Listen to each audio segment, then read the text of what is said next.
Emergency podcast. This is breaking news in the Hytale community here. I was at work as normal. Hytale dropped the podcast. Chris here with Myne. Hey, how's it going? We don't need to do the intro. Hytale dropped a podcast. What? Hytale dropped a blog post. My bad.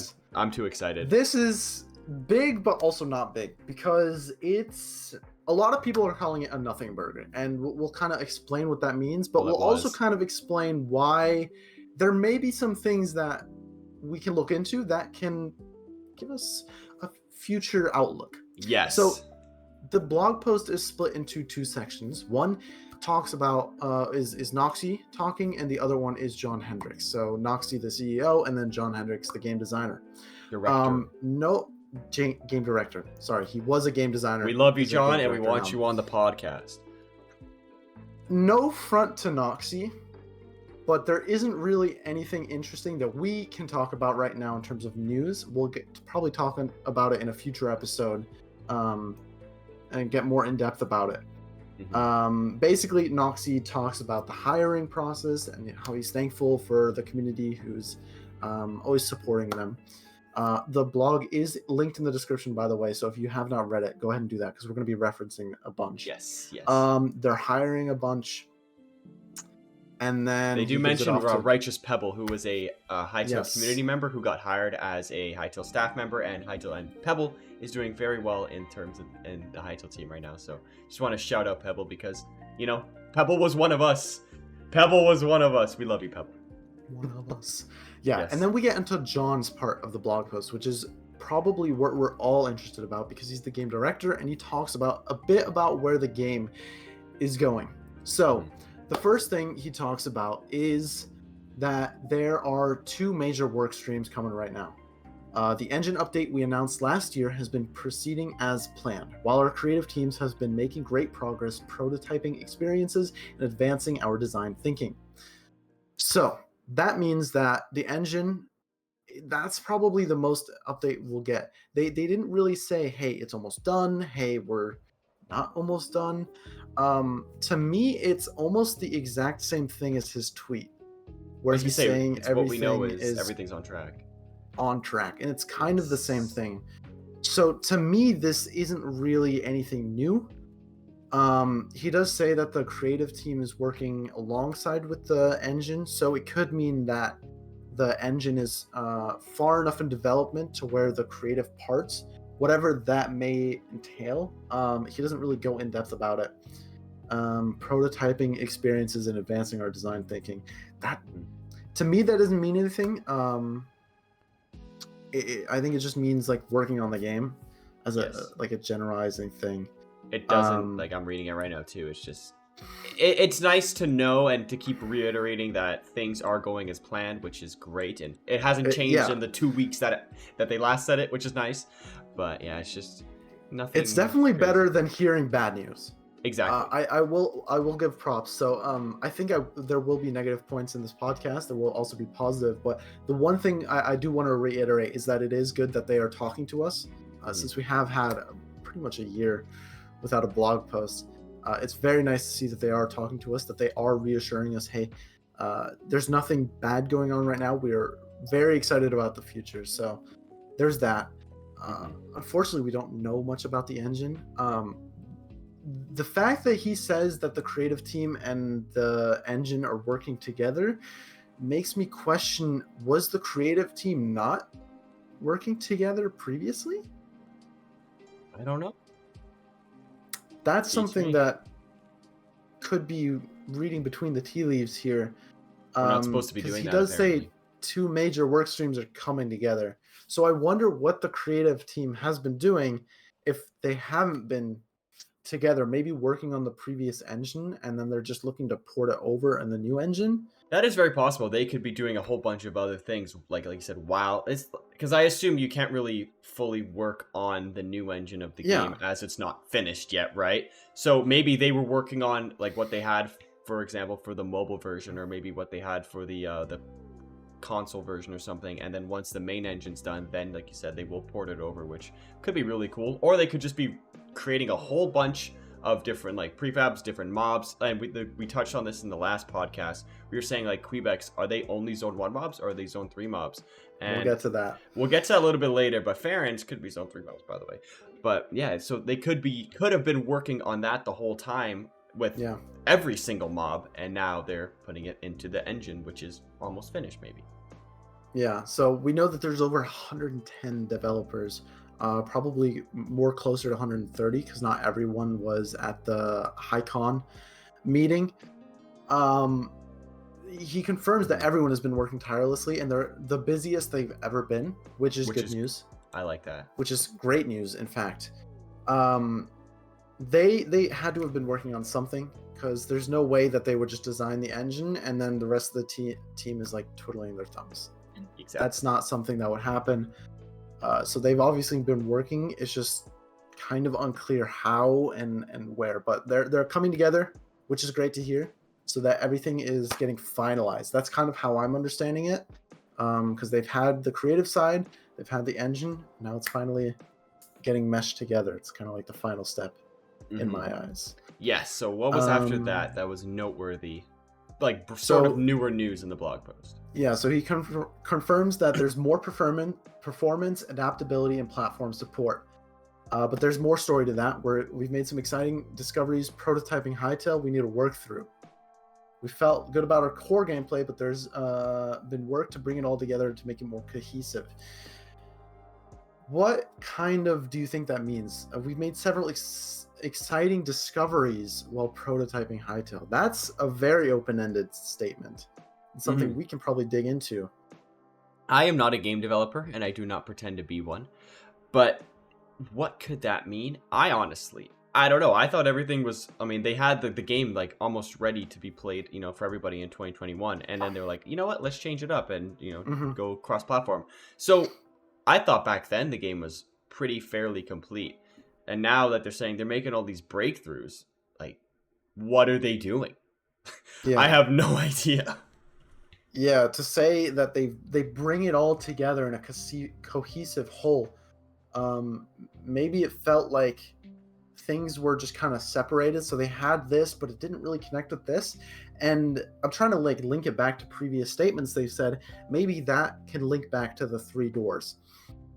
It's possible. How I was they're working on these 3 different things, but they say it's not really 3 different things. It's kind of one cohesive thing. So I'm gonna be honest. I think they're kind of hinting at the 3 doors system and how the creative, the adventure, and the multiplayer is kind of like all coming together because they've given us similar wordings in the last blog post.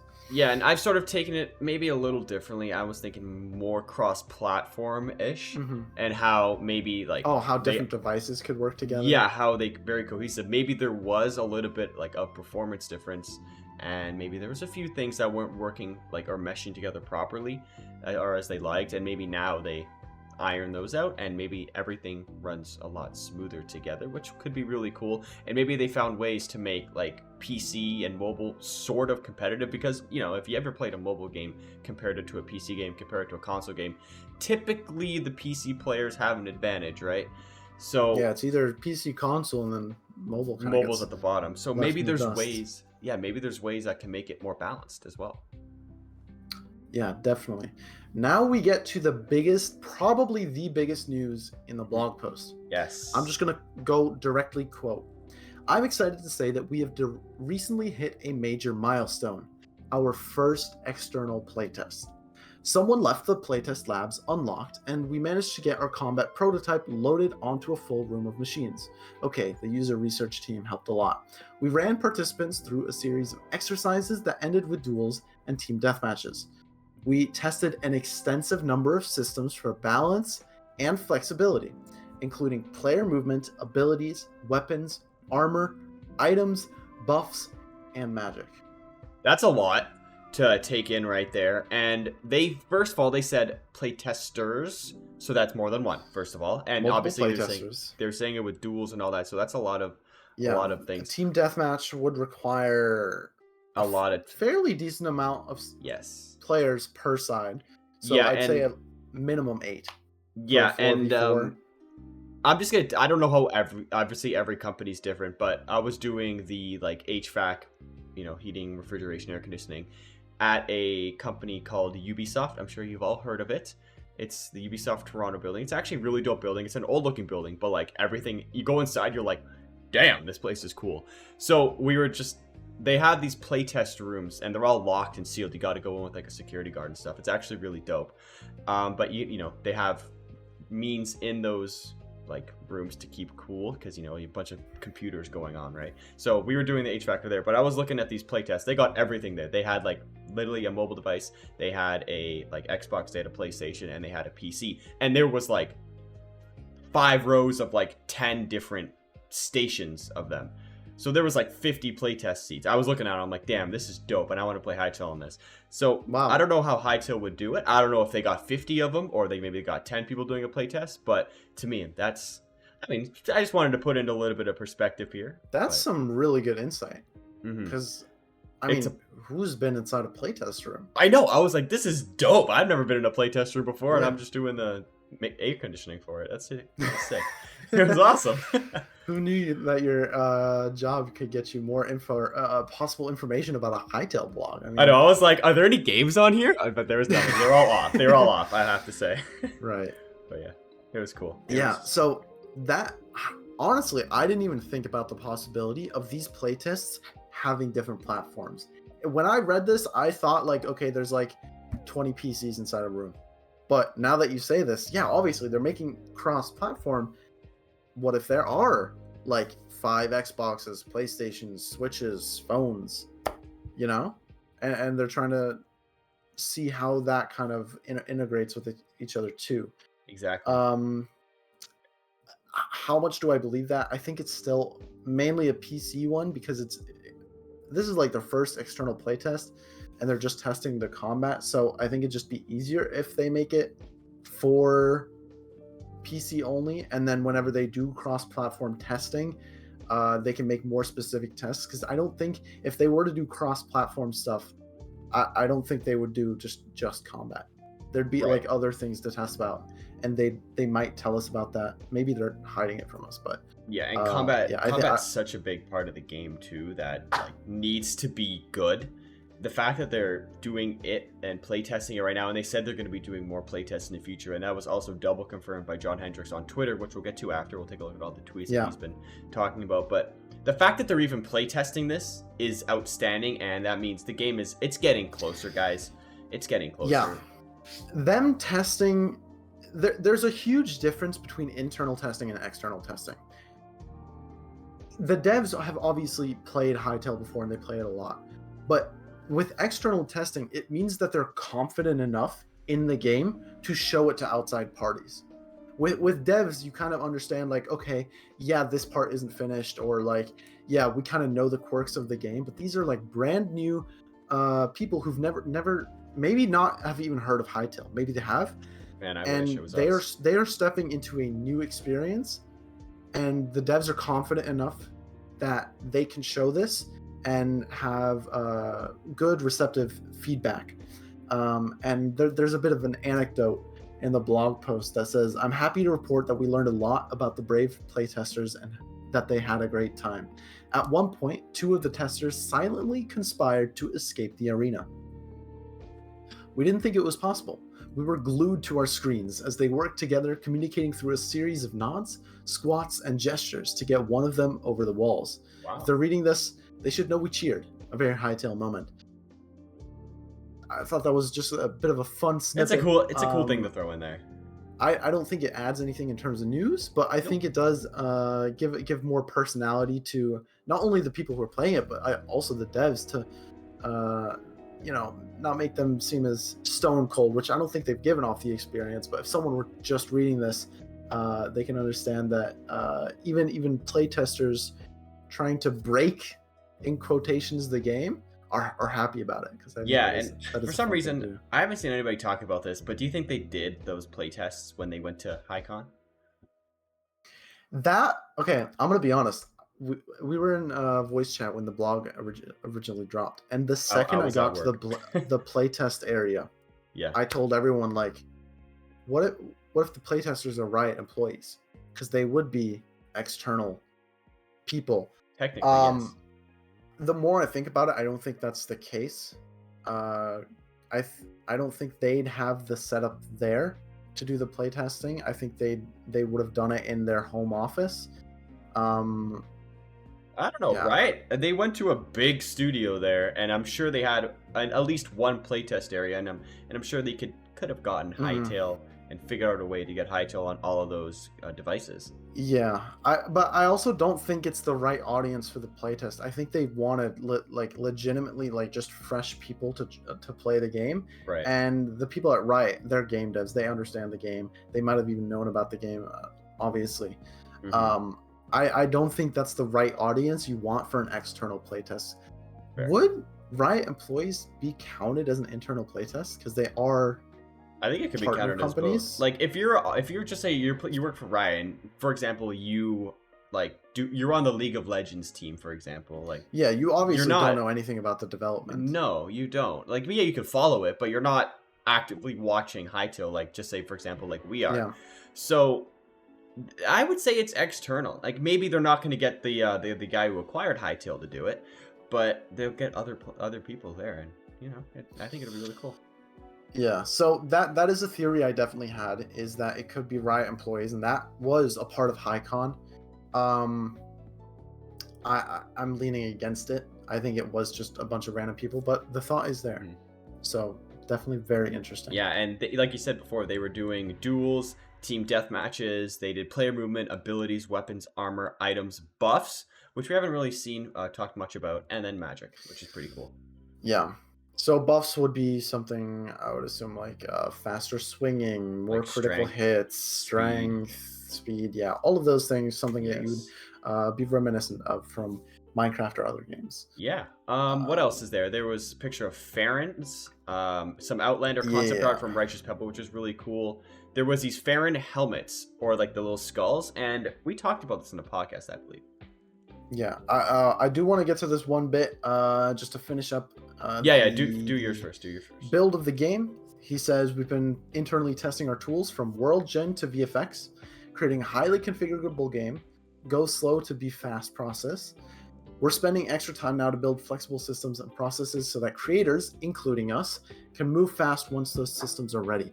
I think that those 3 sentences are super important, and I think they've been overlooked in the discussions that I've had pretty much with most Hytale community members so far. They are making sure that the model maker, the coding tools, the world edit type thing is going to be super fluid and easy to use for us, but also them. And the quote, "Go slow to be fast." He put that there for a reason. It's to kind of understand, hey, they are taking their time to develop this so that in the future times they can just pump stuff out super easily. That's the same thing for mod creators as well, though. Like you said, if it's easy to use, there's going to be so many more new people picking it up and just trying it out, and then that as well, more players, which means more money for the team long term as well. Yeah, 100%. So go slow, be fast. That can also be talked about for the engine. They're taking a time to make this engine, but once the engine is there, they can, oh my god, they can speed through it because it's so much more efficient. It's cross-platform. It's so much more capable, right? So that they have these opportunities. So I think that quote is something that's been overlooked a lot, but I really wanted to touch on it. He mentions that they're getting ready to have another wave of features ready for internal playtesting as more systems come online. We've expanded our team since the last update. The rest of it's not really too important, but what do you think that the sentence means? The next big step is to get another wave of features ready for internal playtesting as more systems come online. So obviously the first thing they did was combat, and that's a really big thing. If combat doesn't work, pretty much nothing's going to work. That should be one of the first things that go. I wouldn't be surprised if next thing they do is like go through a lot of the story, do some of the boss battles, see if it's just say for example there are cutscenes or whatever, see if everything works properly, test all the glitches if there are any, and go on from there. I don't know what else they can do. Maybe like crafting, cooking, anything that has to do with making something. I think that could be something they test next, because that's a very big aspect of the game. Maybe mining, or farming materials too. Or I think we gotta think bigger.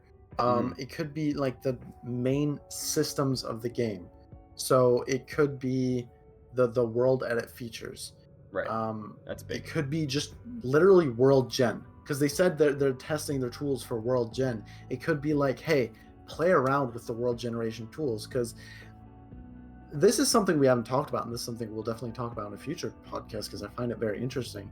The world generation. We haven't mentioned that. In Minecraft, it's just creative or large biomes, regular or super flat. Usually. I know that they've added like a few more, but there isn't really much choice there. I know mods add a lot of customization abilities, but what does Hytale have to offer? Can you choose how big you want the biomes to be? Can you choose if you want more rivers or not? Ocean size, all of that stuff. That's something we haven't ever talked about, I feel like. And that's something they're testing right now. Yeah, exactly. And I do wonder, like, remember we saw that leak from that cubic chunks loading thing? That could, like you're saying, could be the next thing they are, like, externally or internally going to be playtesting, which is pretty cool. Like, it's massive. Like, that's something you need to have. And yeah, have the zones function properly, have the Altiverse function properly. It's just anything big. That's all you need. Yeah, 100%. Now we get to the point that you've been wanting to talk about, and I know I've been kind of taking charge, but I want you to talk about the Farons. I know you're very excited about. There's some Faron concept arts here. Look at this. We have their like little dead skeleton skull heads. Like we see the shaman, the one with the big long little tusks. We got, I believe it's like the Faron chief or something, whatever. The ones with the little ribbons. Then the rest are just sort of Farons that we've seen these. There's like the warrior one. There's another one that looks like a warrior one. I don't really know what the difference is. There's like a couple baby ones here, but we don't really know. But we've seen these in game already, and now we can see that, yeah, maybe there are 8 different types of Farons as we see in this image here. So that's really cool. I'm gonna be honest. This is the image I've like looked at the least. Yeah. Mainly because the other ones give more obvious information. I didn't even think about the fact that this was 8 different variations of Farons. When I glance over it, I look at it as like the evolution of Farons. Because if you look at it, the bottom one, I see. Yes, and I think that actually, like, the more I'm looking at it, I think that is correct. I think you are right. It's not 8 different Farons. I think it's the stages of the Farons as they grow. Because if you look at the bottom one, I think it's the most obvious. Yeah, it always has that slant, and it just grows out to be bigger. Okay, so it looks to be, in my eyes, 2 different Faron forms. I didn't look at it, but it shows the progression of it. Yeah, and one thing I find really cool on it, you see those little swirls and those like waves on there. As you progress on, they get more and more in depth and more advanced. And I wouldn't be surprised if, just say, there's more than 4 of these as well. Maybe there's a whole bunch of them. You can really see the stage of the Faron, based on the amount of swirls or how big its horns and teeth are on the little mask there, which is really cool. But then we also have seen Farons without their skull, I believe. So maybe only the warrior Farons or the shaman Farons have skulls, and there's just a whole bunch of different other types of Farons.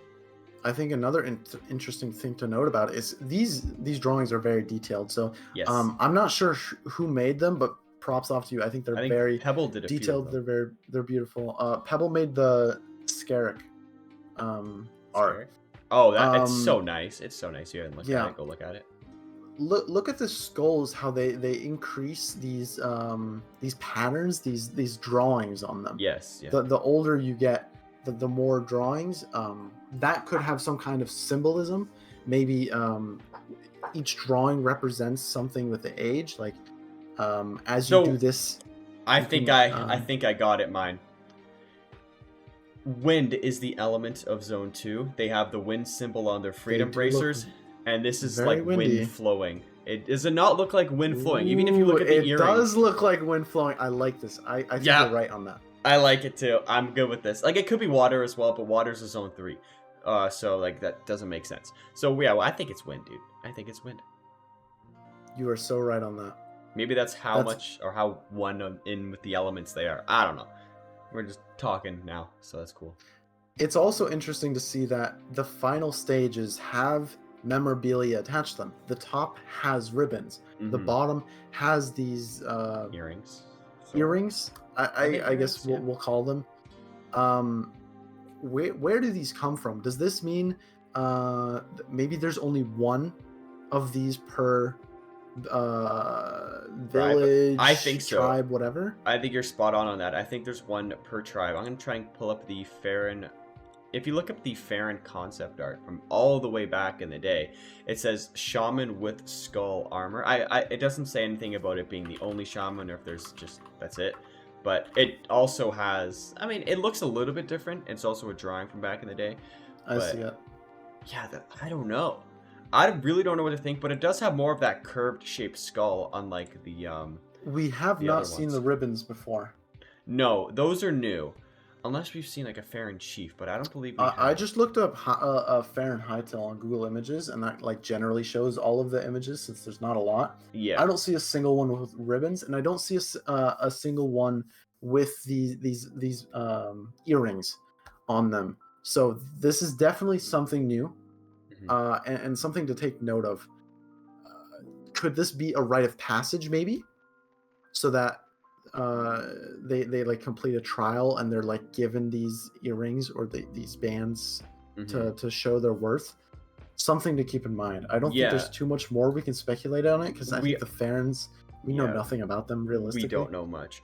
So there is, like I was saying, not all Farrons wear the mask. I assume it's just like more of the warrior Farrons that are like out and around and stuff. Like we see the mom Farron and the baby Farron, they don't have masks, but that's pretty cool. I mean, if you look that's at what the point of the mask is. Yeah, exactly. If you look at the shaman like concept art from back in the day, it does have a few things on its ear. They sort of look like teeth or whatever, but I guess they're sort of jewelry back in the day. Hard to really tell though. We don't really know much about Farrons, so yeah. What we do know about Farrons is the final teaser John gave us. Yes, this is huge. This is actually massive, and this confirms what we talked about in our last podcast, sorry. And I quote, "As I've said, there are so many things that we're holding back because we want you to experience them in the game. But here's another Farron just because." Shows the Farron picture. Interesting costume for a desert-dwelling character. Unless the factions of Orbis aren't restricted to specific biomes or zones. Now there's This is huge. This is huge. So for audio Game-breaking listeners or people who have not seen the blog, I'm going to try to describe it. It is a Farron, but completely covered up in blue winter gear. There is an image. I'm going to kind of redirect to Twitter, although we will get to this. Håkon. What did Håkon I'm gonna link this tweet in the description because I don't know how to accurately describe it. I'm gonna show it to you. Håkon posted a tweet saying me getting ready to dive into the blog post. I see. I know exactly what this is. I don't exactly know what the name or the type is. So I wish I could describe it, but I don't want to misname it.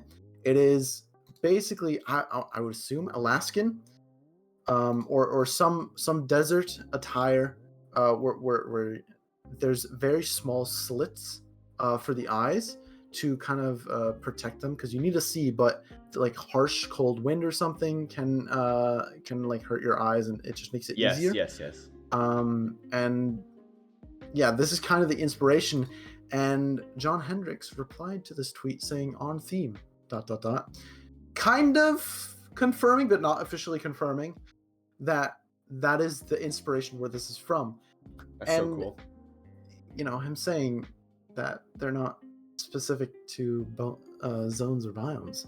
Well, if you look at this Farron, it spills Zone 3. It's wearing full winter gear. Everything about it's a Zone 3. Even the tree little like things coming up have like there's 3 prongs coming out of them. I don't know if that means Zone 3 or whatever, but it reminds me of Looks like a Pokemon. Avatar: honestly. The Last Airbender. It the does. Water Tribe. Yes, it This does. is Katara's exactly tribe how the Water Tribe looks. looks kind of like. weird. No, and you're they right. are in an icy land. Yeah. So and this is, honestly, without being an official confirmation, mhm. confirmation that Farons are in Zone 3. I'm pretty sure it's official confirmation. And honestly, if we didn't talk about this on last week's podcast, do you think they would have brought this up?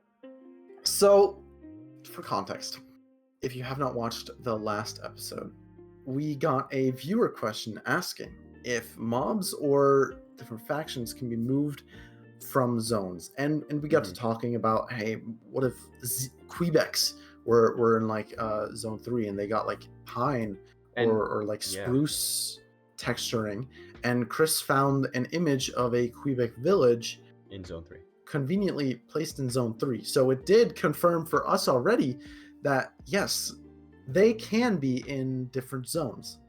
What we did not know is that they changed their attire, and this is the new thing that John Hendricks confirmed. But it's so funny because before this blog post got published, the viewer who asked this question got a follow from John Hendricks on Twitter. Oh, and that was her? No way. And this viewer tweeted out, "Oh my god, I got a John Hendricks follow. Thank you so much." And John just replied, "Yeah, you said a really, really interesting question on the podcast." On the podcast. So not only does John Hendricks watch the podcast, hello. John Hendricks should be on the podcast, just letting you know.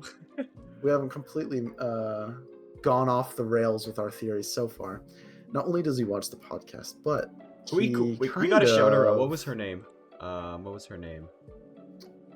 very bad with names. Sort of with purple. Yeah, it was purple something. Let me find it real quick because I do want to give the shout out. Destiny Purpley. Destiny Purple. Yes. Well done. What a performance. So he kind of, I think it's coincidence. I think it's pure coincidence, but I also don't know. Maybe he actually put it in. He was like, I really like this question. This is something I want to show off. This is something we don't know. Did this get included into the podcast because this viewer asked the question and we kind of talked about it and he wanted to share more information? Or was it the most coincidence? I will happen to talk about it a few days before. I will quote what's the turtle's name from Kung Fu Panda, that master turtle? I forget the name. But you know, that wise turtle once said, "There are no accidents." So, tinfoil cap on. Destiny Purple. You got this in the blog post. Well done. Yeah. So because we are the hosts of the Hytale podcast and we try to promote it as much as possible, of course, we are the reason that this got put in the blog post. And Destiny Purple. I think it's so funny. I think it's funny. Yes. Do we get John Hendricks on the podcast, Myne? Because he said he was busy before. He said he was busy last week when I sort of slid into the Twitter reply DMs. But now they put out a blog post. And I replied to John saying, "Are you still busy?" or something along the lines. And what did he say exactly? I forget. I'm very bad at. He followed you. He followed us. He followed the Hytale podcast on Twitter. So that's huge. Yeah. Rumor has it that John was already asked to go on the podcast by a certain cat, and that did not. He did not want to. But times have changed. The blog post is out. We'll have to follow. Times have changed, so it would be very exciting. I've told this to Chris, and this is my only worry when we get developers on is I would love to have developers on, but I would also love to talk about the game. Yeah, I know, right? And we him can't do being him being the game director of the game. I would love for him to be able to talk about it. So I don't think he's at a position right now where he's able to talk about the game, or else he would. So my hope would be that we have him on when he actually is able to speak his heart. Yes. And I don't think that is the thing right now, but we'll keep that in mind. one good news, though, we're just looking at John Hendrick's Twitter's replies to get actually a lot more information in the whole blog post This here. man has been teasing a whole lot, and I love it. I love the teasing. I believe, where did he mention that there will likely be more coming in 2023? I have the tweet right here, and it is from Martin in the Little Wood. He tweeted, "My brain immediately flashed back Uzu from Neopets at me. Now I can't see it." Meaning that the new Farron kind of looks like a Neopets. Happy to hear progress is going steady on Hytale. Was hoping to see more details or sneak peeks, if I'm honest. See you 2024. And honestly, I completely stand with this sentiment. We'll talk about our feelings about the blog post in a short bit, but John Hendricks replied, "While I appreciate the patience, Martin, we don't have to wait till 2024 to share more. Do we?" That is huge. That's huge. Oh my that God. means more. That means more. Next week, blog post confirmed. Get the summoning circles going. Even developers were retweeting summoning circle things, saying that it worked. So yeah, that's pretty epic. John has been teasing for when did we put the episode out? I think it's around 4 months ago. I'm gonna pull up the date. I put all of the Hytale news information based off of when we post a podcast. So we posted it on April 30th. Yeah, it's been a little over 1 month since he last gave us the big announcement of no more. Well, the thumbnail says no more delays. He didn't say that, but they're on track. Right. Since he started being active on Twitter, I think it's super exciting. Yeah, and there's a few other things too he's also put on Twitter. Do you want to finish what you were saying? What were you saying? Yeah, we don't have to wait until 2024, do we? While this is a question, and that kind of avoids official confirmation. Mm-hmm. This is, we'll put a number to it, 98% confirmed. The 2% is in the question mark, since he asked a question. How dare you. That we will be getting more Hytale news in 2024. Do we know what kind? We don't. And we will get into spicy. Just want to throw it out there. I mean, if the team didn't know that that's what we were looking for, then I mean, just want to let them know. Yeah, because a thought process was that we would just have to wait another year, because we had to wait a year for this blog post. Right. We'll have to wait another year. That would suck. But that's not the case. We don't have to wait until 2024 to share more. Now, what this means to me, share more does not mean just a postcard. If I'm going to be honest, if the only thing we get this year is a postcard, yes, I'll be happy, but I'll also be very disappointed. If that's what he means with share more.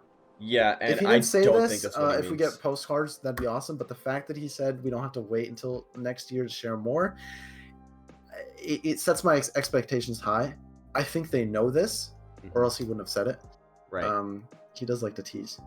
Yes, but I think he understands that expectations are high, and if it's just a postcard, that's kind of lackluster. But the fact that we haven't gotten a substantial developer update since last July, I believe, leads me to believe July 22nd. Yeah, leads me to believe we will either get something in the next coming weeks, next coming months, probably within maybe before school starts back up in September. I think we'll get something.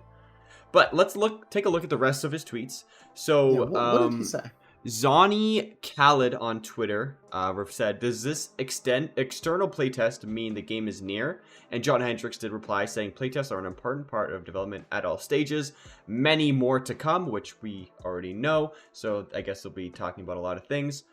Let's see, anything else very important here? Yes. My least favorite mentioned, Redditor. but is Hytale using a bespoke engine or a sort of augmented version of UE5 or some other version? And he answered, it is bespoke. Referenced briefly in the past. Updates, retech changes. So kind of what that means. This is a very small point. They are not using an already made engine like UE5, Unreal Engine. But we already know this. They are making their own engine. And that's also why it's taking so long. Yes. Where is this? John Hendricks said everything is still going well. They're still hitting their initial deadlines, which is good. You absolutely love to see it. The same Twitter user. Can we talk about what he said after that, though? So he said development is Yes. going well, and we are hitting our internal deadlines. I am not the one to talk about the dates, though. ... I think that's a bigger statement than we think. That's the first time But is it? they brought up a date. If that is the first time that they've brought up a date, it means that he's not the one that we have to look for a date. So we can block John Hendricks just right now. Yeah, no, you're right. He's not going to be the information that we need. He won't be on the podcast anymore. That's just... My guess is it's Noxie, but... Yeah, it makes sense. Noxie. I mean, yeah. who's the one under Noxie? Is it not John Hendricks, or it might be Chris? I don't know. But I think we'll have to see. Yeah, it's probably John. Because he's the game director. But also Sean McCafferty, because he's the COO. Yep. He also mentioned this again, the same thing about dates. When he answered Zani's question, he said, Zani said, thanks for the clarification. I think you're hitting that the game is not close. And he said, all things are relative. If I'm hinting at anything, it's that we have work left to do. And I'm not the one to answer questions around dates. Winky face. Okay. He's so passive-aggressive on Twitter. It's so funny. I love John. I got the same impression as this Twitter user. I'm going to be completely honest. Thanks for the clarification. I think you're hinting that the game is not close. That was my initial reaction to the blog post. I think a lot of people had like a more positive. I went into this thinking, okay, we're going to get some information, and then we heard that they're just working on it. And I was initially disappointed that the game is not close. I think the fact that they didn't talk about even the engine being done, they didn't like mention where the state of the engine is, made me a bit worried, because if it's close to done, they'd say close to done, in my opinion. Right. But then he said all things are relative. If I'm hinting that anything, it's that we have work left to do, and that is kind of the main premise of the blog. Is there's a lot of work and they need more people to do work, and they're hiring. All things are relative. So what does that mean? We know he's not hinting, and it's very bold, it's very broad, and we honestly, as much as we like to speculate on things, it's almost impossible to speculate on this thing. But that means beta probably next month, honestly. Do you think that something is going to come out soon in terms of dates? I think so. He mentioned dates twice, which typically... I mean, the fact that they mentioned dates once is a pretty big thing. And a winky face. And a winky face. So, I'm feeling...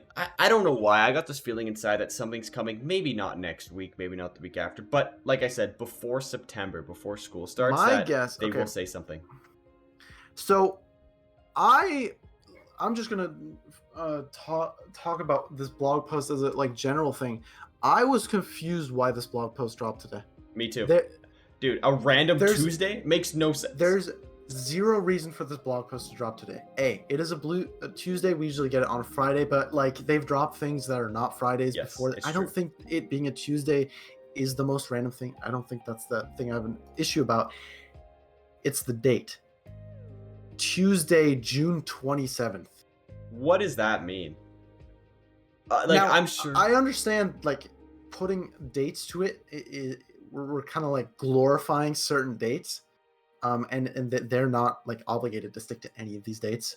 That they are free to do whatever they want. And Budokat has reiterated many times that they put out information when they are ready to put out information, and they felt that this information was ready to be put out. But a Tuesday at what time did this blog post drop? It dropped at a normal time. It dropped a normal time? Okay, I was at work, so I mean, normal time, right? I just think it's weird that it dropped on a Tuesday in the random day in June. But because this is also not information that they could have delayed. They could have just delayed this or just easily not said it. You could have just done another Twitter post like John Hendricks did that one time. We've been glorifying this 1 year anniversary date, July 22nd. It wouldn't happen on a July 22nd because this year it is a Saturday. So what I've Who always been knows? saying Who is knows? It dropped on a Tuesday Who now. knows? You never know. We have gotten a blog on a Saturday too. I remember it was like a May blog post. We did get it on a Saturday night. Okay, so we have gotten it on a Saturday. I would have always just said. I think it was on my birthday. That's why I remember it. Or it was like right before my birthday.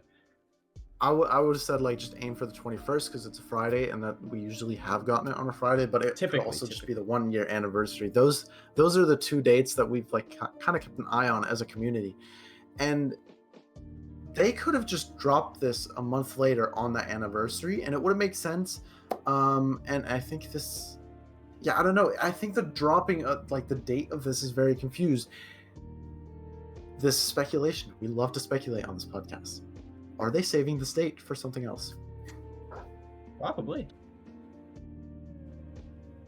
This is the optimist in me.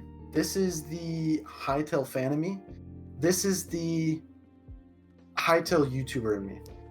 Do you think, Myne, we could get something this week or next week? No. You don't think so?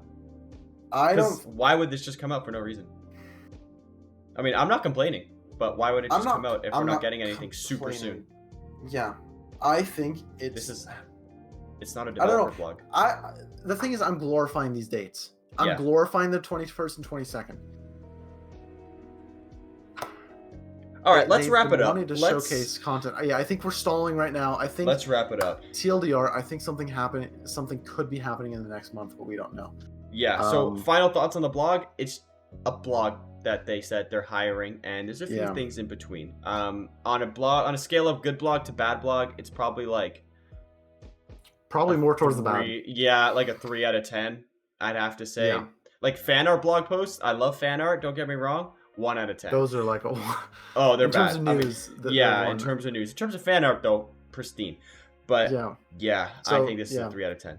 We've stretched a nothing blog post to be around 45 minutes. 40 minutes. 45 minutes. 5-minute podcast. I think we've talked enough about it. I think I want to hear your guys' thoughts. What are your theories? Mm-hmm. Do you think something is happening? Because this is no disrespect. This is a nothing burger. That's exactly what 30 I hate to say it.